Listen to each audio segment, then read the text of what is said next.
All right, everybody, looking forward to diving right into today's show, because for all of those people out there, and there are tens of millions of people in the United States alone dealing with irritable bowel syndrome. Now, I typically am one of those individuals that say this is one of the worst cop-outs that conventional medicine has ever created in terms of diagnosis. Someone goes into their doctor's office and they said, I have bloating, I've got gas, sometimes I have constipation, sometimes it's loose stool, I feel like my food's not digesting, I feel terrible after I eat.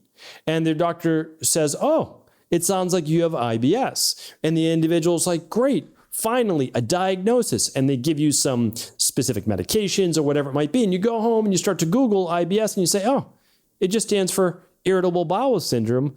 And guess what?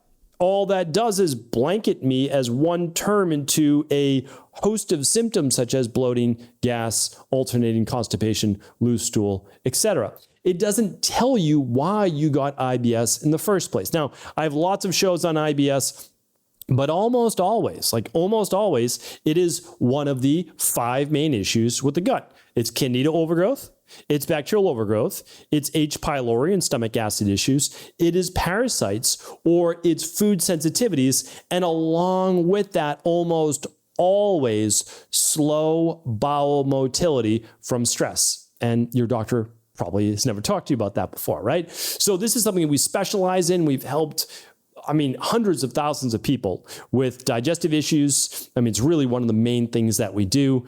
And you can find out what yours are literally by running the big 5 labs or by running the big 3, which is the gut bundle. So the big 5 is all about finding out everything from your stress levels, your hormones, your vitamins, your minerals, your inflammation. But the big 3 is food sensitivities, right? That's important to know if you have digestive issues. Then it goes into your candida overgrowth or bacterial overgrowth, looks at H. pylori, parasites, so it's really well-rounded. But what I wanted to share today, though, so again, you always have the option of running the labs, and I'm a root cause kind of individual. I really am. It took me 10 years to figure out what was wrong with me, and once I did, I was better in 6 months. And so I invite you to do the same. If you have the ability to run some at-home lab tests, work with an integrative health practitioner, I can't recommend it enough. It just shortens your time to healing. But what I wanted to share with you today is a tremendous study using 2 nutritional supplements, and they're very common. Like, these are common nutritional supplements. I'm going to give you the exact dosage, and I want to share with you, these are some remarkable results. So 82%, 8.2 out of every 10 patients were satisfied with their IBS symptom management, and 79% wanted to continue these 2 supplements after the supplement period. So basically 8 out of 10 people that this worked for. It's pretty remarkable. Additionally, 64% of these individuals wanted to decrease some of their medication usage, such as their antispasmodics and their antidiarrheals. And so, these patients were in serious condition, maybe worse than yourself, but that doesn't mean that these aren't necessarily going to be helpful for you as well. I'm going to give you these supplements and their dosage right now, but I just want to share with you. I can't provide any medical advice, medical treatment plans, medical cures, medical diagnosis, but you know that. All right, so let's dive right into it. I talked about what IBS is. I talked about how it's very well studied. I've read thousands of research papers on IBS, on IBD, which is just irritable bowel disease. It's a chronic form of IBS. This is fixable. It really is. I've been working on this in my practice now for well over a decade on IBS. So it is fixable. Let me just cut to the chase. Here's what they did. Did a pilot study. This was done in Belgium, through a Belgian general practitioner's clinic first, 146 different patients. They started receiving IBS medications, but then they were also prescribed something as a different control group. And the supplementation was called a complementary therapy. And I'm putting that in air quotes for anybody watching here on video or listening on audio.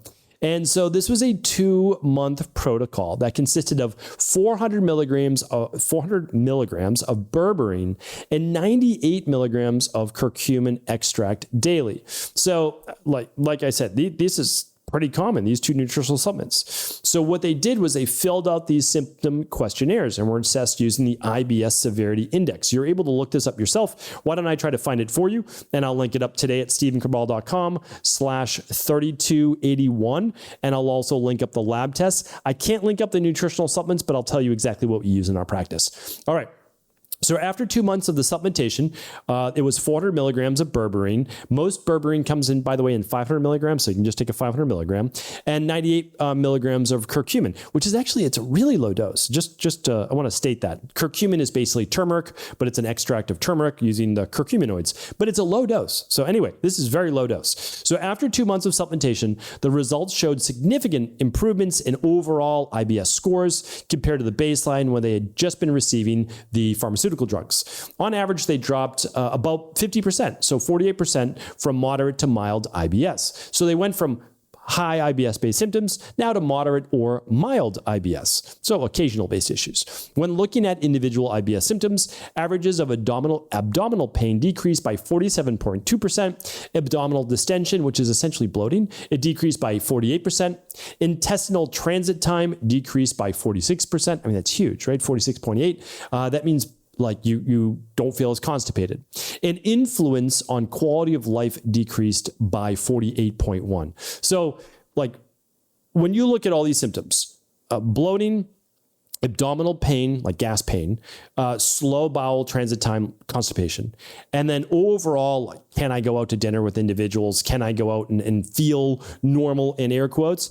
By about 50%. So they get rid of about 50% of their symptoms with low-dose berberine and low-dose curcumin. So pretty impressive. Secondary outcomes of stool status also showed improvements at follow-up, with the majority of patients reporting having normal stools compared to loose, liquid, fine, or hard stools. And as I shared with you before, 8 out of 10 wanted to continue on with these two nutritional supplements on their own outside of the protocol. So they kept using them, purchasing them. Now, my goal would be this.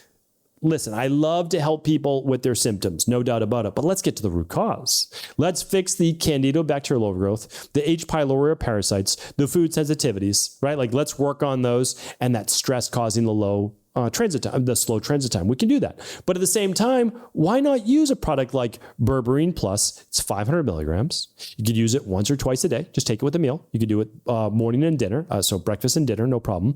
And then a product that we use, and I'm going to share with you why we use this, called InflamaSoothe.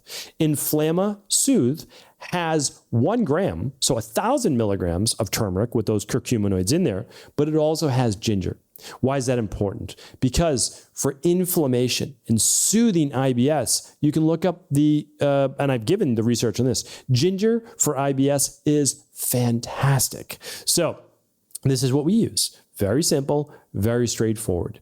We can take 1 berberine at breakfast, 1 at dinner, the Berberine Plus, and then 1 capsule of InflamaSoothe at each meal. So 3 times a day, or 3 capsules once a day at a meal of your choice, because it stays in your system for at least 24 hours and begins to work.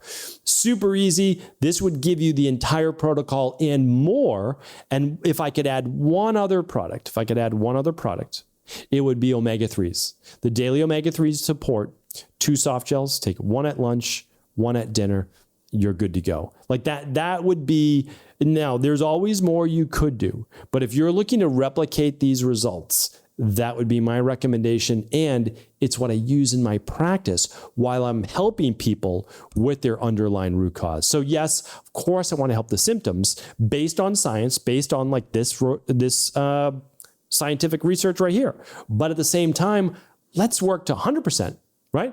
Yeah, great to get rid of 50% of the symptoms, feel so much better, but let's get to 100%. That's really what it's all about. So I can't link up the nutritional supplements, but the ones that we use for Berberine Plus, InflamaSoothe, and daily omega-3 support are at stephencabral.com/shop. You can head on over there. And then to get this research study, plus the at-home lab test for the big 3 for the gut-based tests, or the big 5 for stress and so much more and inflammation, head on over to stephencabral.com/3281.